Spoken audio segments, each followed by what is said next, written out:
kwa ajili ya kupitisha bajeti kuu ya serikali kwa mwaka wa fedha 2025-2026 chini ya kanuni ya 126 ya kanuni za kudumu za Bunge. Zoezi hilo limekamilika. Idadi ya wabunge wote kikatiba ni 393.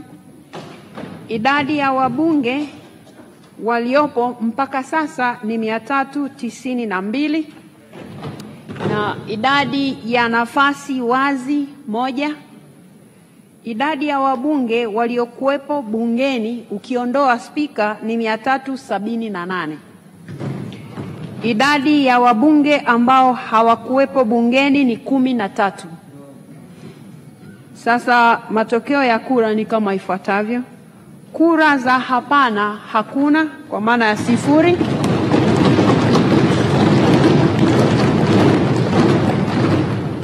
Kura za ndio 373.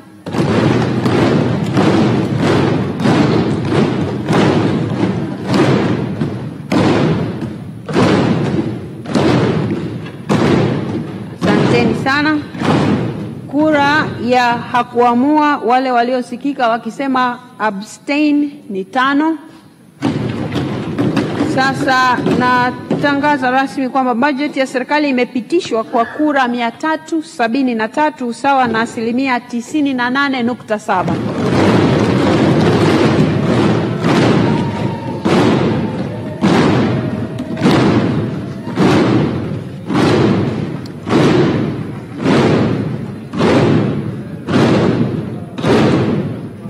Asanteni sana.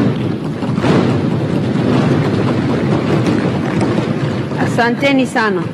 Waheshimiwa wabunge, baada ya zoezi hili kukamilika, sasa tunaweza kwenda hatua inayofuata. Katibu.